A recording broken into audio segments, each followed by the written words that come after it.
2 दिन बाद मेरे दोस्त वसीम की बहन की शादी है और मैंने हेडक्वार्टर में छुट्टी की अर्ज़ी डाली हुई थी, लेकिन मुझे छुट्टी नहीं मिली। और मैंने वसीम से वादा किया था कि मैं बहन की शादी में ज़रूर आऊँगा। अब आप लोग ये सोच रहे होंगे कि ये वसीम कौन है। चलो मैं आपको वसीम के बारे में बता देता हूँ। इसका नाम 7 है और ये आर्मी में सर्चिंग डॉग है। यार वसीम जी भाई। इन चाइना वाले ने भी हद कर रखी है। इनकी आँख तो खुले ना ढंग से और चले हम तो पंगा लेने। बिल्कुल सही कहा आपने भाईजान, इन चाइना वालों की आँख खुलती नहीं है और हम हिंदुस्तानियों से पंगा लेने चले हैं। चला कुछ खाया आते हैं, कैंप में भूख लग रही है। चलिए भाई। जवान जय हिंद सर। जय हिंद। जवान सारे जवानों को इकट्ठा करो, दुश्मन को सूचना मिली है। जी सर। यार इन पाकिस्तान और चाइना वाले ने नोक में दम कर रखो। पूरे दिन कदी नूता अटैक और कदी नूता अटैक, पूरे दिन गोड़ी इनकी धड़ाधड़ आवाज आवे, परेशान कर रखे कतई। अरे भाईजान आप दिक्कत मत लो, एक बार हमारी सरकार हम फौजियों को छूट दे दे, जब बताएंगे इन पड़ोसी को कैसे करते हैं हमला। जवानों, हेडक्वार्टर से सूचना मिली है, जल्दी सारे इकट्ठे हो जाओ। चलो कर्नल साहब बुला रहे हैं। सारे जवान आ गए? जी सर। वसीम खान तुम दुश्मनों पर नजर रखो। सर आप हमेशा वसीम को बाहर क्यों भेज देते हो? उसे भी दुश्मन की खबर का पता होना चाहिए, वो भी एक फौजी है।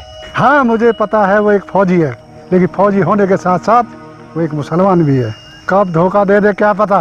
सर मुसलमान होने के साथ साथ वो एक सच्चा देशभक्त भी है। कर्नल मैं हूँ या तुम, जितना बोला जाए उतना काम करो। ठीक है सर। यहाँ पर जो भी बात होगी वसीम को कोई नहीं बताएगा। जी सर। अब मेरी बात सुनो। जी सर। मुझे कुछ दुश्मनों की खबर मिली है। कर्नल साहब ने हमें हेडक्वार्टर से आई सूचना के बारे में बताया और फिर हमें वापस ड्यूटी पर भेज दिया। यार इन चाइना वाले ने भी नाक में दम कर रखो, बहन और नाराज होगी। 5 साल हो गए रक्षाबंधन पर घर गए हो।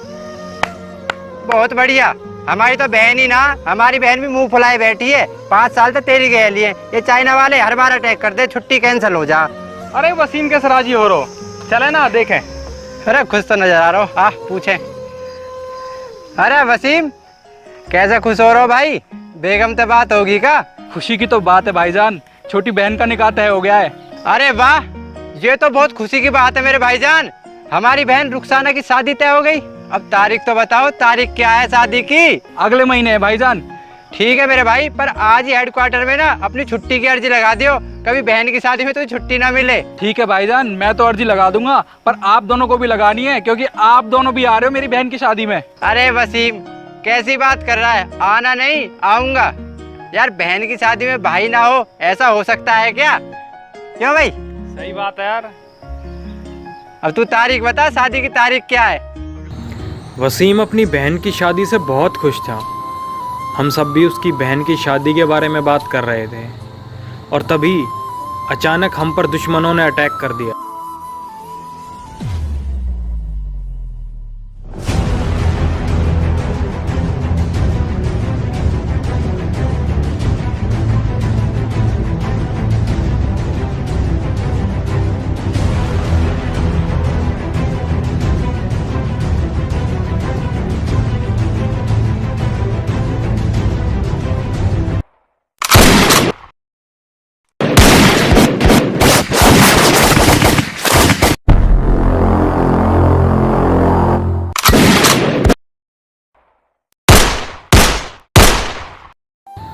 अटैक में हमने दुश्मनों को तो मार गिराया, लेकिन हमारे कुछ फौजी भाई शहीद हो गए, जिनमें से एक वसीम भी था।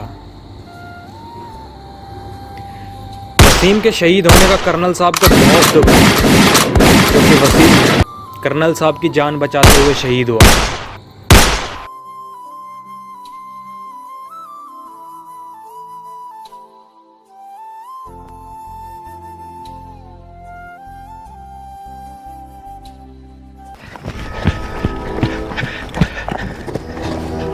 वसीम, वसीम। सर ये वही वसीम है जिसे आपने कभी फौजी माना ही नहीं, और आज आप इसी की वजह से जिंदा हो। सर आप कब समझोगे कोई भी फौजी शहीद होता है ना, वो हिंदू भी होता है, मुस्लिम भी होता है, सिख भी होता है और एक ईसाई भी होता है।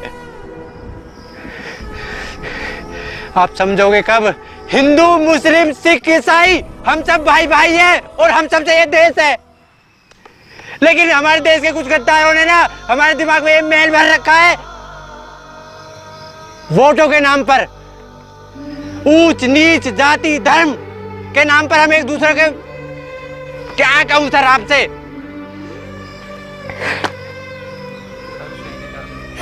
शहीदी धर्म से नहीं बलिदान से मिलती है। और शहीद वसीम हो या मैं या कृष्ण, बहन इसकी भी है, बहन मेरी भी है। डोली को हाथ इसे भी लगाना पड़ता है और मुझे भी लगाना पड़ता है।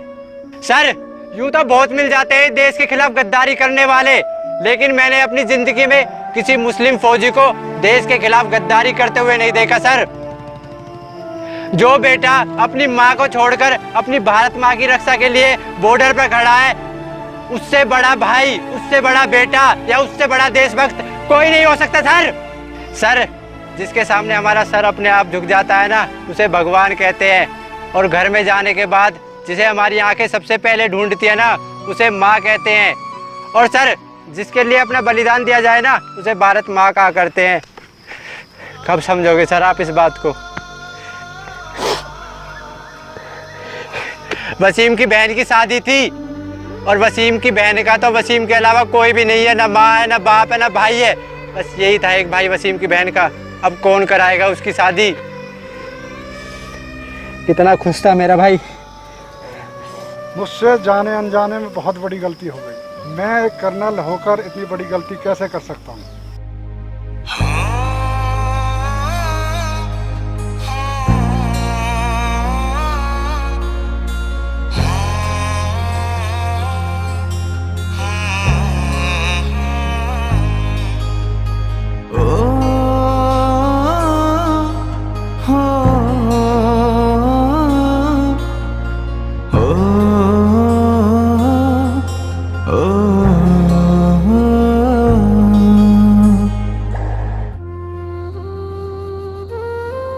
कर्नल साहब को वसीम और सभी जवानों के शहीद होने का बहुत दुख हुआ, और ये थी मेरे दोस्त वसीम की कहानी।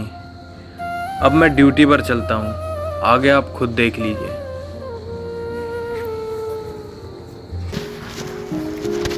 जवान यहाँ आओ। यही सर। सभी जवानों से बोलो अपना सामान पैक कर लें। सर किस लिए? कल वसीम की बहन की शादी है। हेडक्वार्टर से मैंने अपनी बटालियन की 2 दिन की छुट्टी ले ली है। सर ये तो बहुत खुशी की बात है। मैं वसीम की बहन का कन्यादान करके एक पिता का फर्ज निभाऊंगा, और सभी जवान डोली के हाथ लगा के एक भाई का फर्ज निभाना। जी सर। जवान सभी जवानों से बोलो चलने की तैयारी करें। मैं भी सभी जवानों से कहता हूँ।